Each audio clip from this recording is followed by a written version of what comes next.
Okay, let's unpack this. Welcome to the deep dive. We've got a really interesting compilation of source material from you today. It's a video, and it kind of blends together some, well, surprising internet clips with some pretty pointed commentary and critiques. Yeah, it's quite a mix, like a mini curated experience someone's put together. Exactly. So our mission right now is to dive into this specific compilation you shared and, pull out the key ideas, the arguments it's presenting, and the most notable moments, just to give you a clear picture of everything it contained and maybe, just maybe, what the person who put it all together was trying to get across. What's really fascinating about this source, I think, is how it juxtaposes such different kinds of content. It almost feels like it uses the humor to draw you in. Before it shifts focus to the more, serious critiques. It creates a kind of distinct rhythm. Absolutely. The compilation you sent us definitely has that structure. It kicks off with a series of shorter clips, things that seem chosen almost specifically for their, unexpectedness or just pure humor. Like that Love Supper invitation right near the start. You hear this very earnest, kind of formal invitation. Right.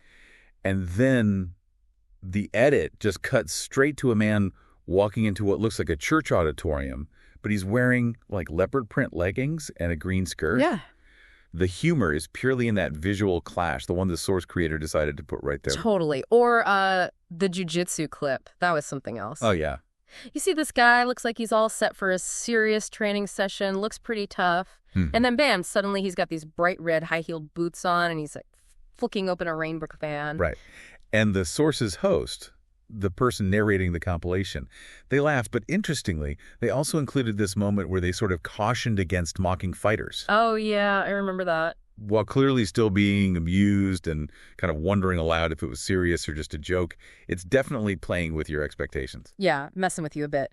And you see that same kind of unexpected twist with the android clip. Uh-huh. The robot face. Yeah, just a simple touch on its cheek makes its mouth spring open really wide in this, frankly unsettling way. Right, and the source's host used that word sinistro, didn't they? Yeah. Which means sort of eerie or unsettling. Yeah. But then the compilation's editing takes it even further, cutting straight to that electrocution scene from Home Alone 2. Ah, yeah. And her source's host clearly found that hilarious, describing it as giving a shock, and even inviting other men watching to admit they thought the same thing. So it really highlights how the source is using editing, sometimes pretty crude editing, for comedic effect. Definitely leveraging those internet humor tropes. Then there's the scooter mishap with someone the source calls Fernanda. Right. You watch her starting out on her new scooter, looking a bit wobbly. Yeah. And she just makes this unbelievably wide turn, really struggling to control it. The source's host here was laughing pretty hard, pointing out how she turned like a truck. But it was followed pretty quickly by a comment hoping she was okay. It's that typical viral fail reaction, isn't it? Laughter, but mixed with a little bit of, ooh, hope they didn't get hurt. Yeah, exactly. And the compilation threw in a couple more quick hits, too, like the airplane in Curitiba that the source said was wearing a jacket because it was so cold. Oh, right. The visual metaphor for the freezing weather. Yeah. And that clip of the dancing nuns at a Festa Junina event. Oh. One was beatboxing, and the source noted one nun was toradura, very stiff in her moves. So this first part of the compilation you shared, it really uses these short, kind of attention-grabbing viral moments, often relying on, like you said, editing and juxtaposition for the humor. But then the compilation makes a pretty significant shift, doesn't it? It really does. It moves from these, lighter, sometimes absurd moments into segments that feature much more specific commentary and critiques. This feels like where the source compilation starts to transition towards what might be its core message, addressing viewpoints it frames and labels, often quite politically. And it seems to start with economic arguments. There was that segment focusing on the increase in the IOF tax. Right. The IOF, that's the tax on financial operations in Brazil, a federal tax. Yeah. And the source presented one argument first, attributing it to someone they labeled petista, which means, a supporter of the Workers' Party. And that person claimed this tax increase primarily targets, like international transactions and businesses, not really individual citizens directly. But then the source immediately followed that with a counter-argument from a guy named Daniel Souza. Yeah. And he argued that businesses, they don't just eat those costs, they pass them on to consumers. Right. His point, as it was presented in the source, was that this ends up making basic goods like bread, coffee more expensive, and that ultimately hurts the poor the most. And importantly, the source's host, Ricardo Dias, he came down firmly on that second side. He agreed strongly with Daniel Souza. Very strongly. And he dismissed the first argument, the one labeled patista, using some pretty strong terms like baris or mocaratismo. Which roughly translate to stupidity or maybe bad faith, malice, something like that. Yeah, pretty harsh. He basically characterized the first argument as a manipulative tactic, just flat out asserting that businesses will always pass costs on. So the source is presenting a debate, but it's clearly endorsing one side and using pretty loaded language for the other. It definitely is. What's notable here is how the source uses this specific economic policy debate to highlight a contrast between two interpretations. And then applies significant political framing and judgment to them. It's setting up a kind of economic narrative. Yeah. And that economic critique, it continued with another segment, this one from the Os Socios podcast, which the source included. This part discussed inflation. Right. And the central argument presented here, within the source material you shared, was that government overspending is like the fundamental root cause of inflation. And they went into why that impacts different groups differently, didn't they? They did. The source argued that inflation is particularly damaging, really harmful to the poor. Because, a 10% price jump on necessities, food, transport, that hits them way harder. Much harder. Than someone maybe in the middle class who might even see their asset prices rise. Or the rich, whose spending isn't really impacted and whose assets might even appreciate in dollars or Bitcoin.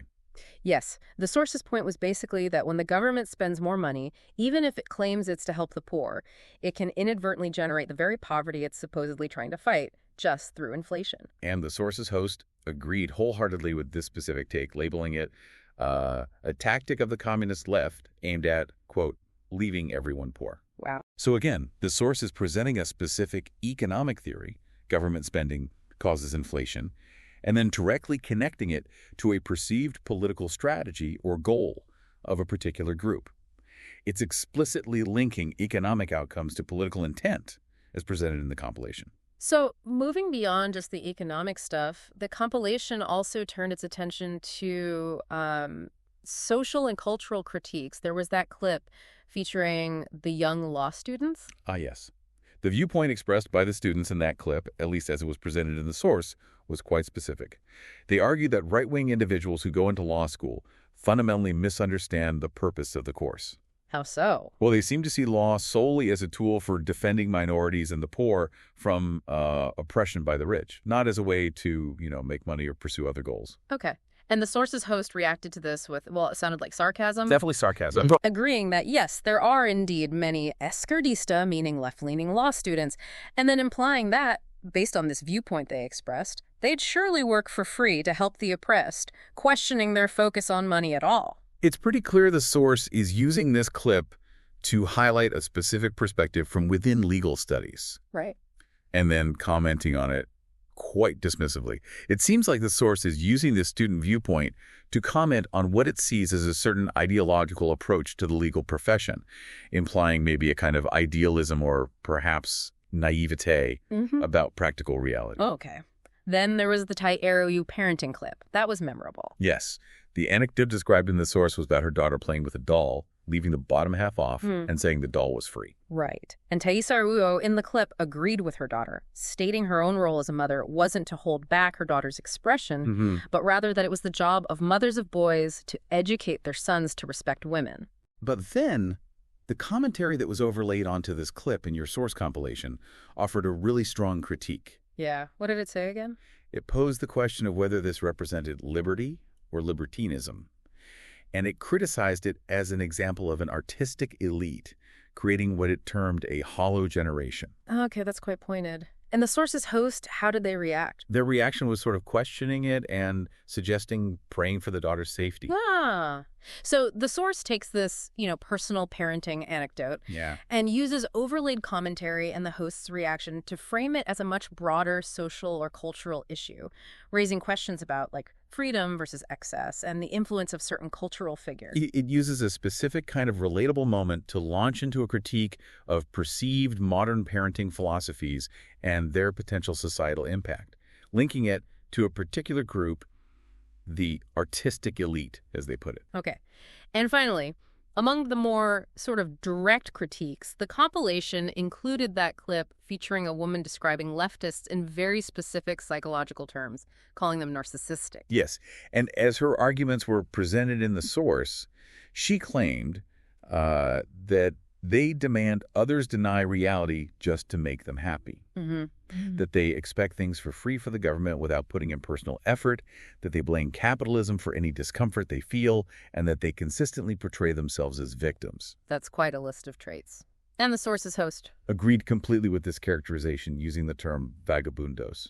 which in this context means something like lazy, shiftless, or maybe even worthless individuals. It's a strong insult. Very strong. So this segment, as it appeared in the source you provided, presents a really intense psychological and behavioral critique applied broadly to an entire political group, a characterization that the source's host clearly endorses. It's using psychological language to paint a very negative picture of a political group, attributing specific traits and motivations to them across the board. Exactly. But before wrapping up all the content, the compilation did circle back to a clip that kind of blends humor with a point the source's host seemed to feel had a political edge. The blind singer? Ah, yes, that one. The clip shows the singer performing little snippets of songs, but the lyrics are all ironically related to vision things like "when I saw" or "I see nothing." Right, and the podcast hosts in that original clip, as well as the source's host commenting on it, are clearly laughing. It's presented as funny. And the source's host made a point of highlighting the singer's apparent good humor and, as the host put it, his lack of self-victimization, noting that he actually used his deficiency, his blindness, to create content. Okay, so praising his attitude, but there was a kicker, wasn't there? There was. The source's host added a kind of warning at the end of this segment, saying that the left might see this kind of humor and try to prohibit such songs. Interesting. So the source uses this moment of seemingly, innocent, self-deprecating humor to make one final point that connects back to his broader critique theme. Exactly. It frames a potential negative reaction to this humor through a specific political lens, suggesting that one particular political group might try to restrict this kind of expression, possibly out of a perceived kind of, offense or maybe overprotection. It's weaving that political commentary right back into the lighter material at the very end. So, okay, there you have it. We've taken the compilation you shared and really tried to go through the different layers it presented, from those quick attention-grabbing internet clips like the scooter struggle and the dancing nuns. Yeah, the viral stuff. All the way to the much more extensive and frankly strongly worded critiques of specific economic viewpoints, legal viewpoints, parenting styles, and even like personal character traits attributed to groups. And throughout this, our focus has been entirely on just extracting and presenting the key points, the arguments, and the specific reactions and framing that were contained within your source material. Right. We just aim to show you what this specific piece of media included and how it presented its ideas. Hopefully giving you a clearer picture of the content it held and maybe the way it was curated. Which leads to a final thought, I suppose.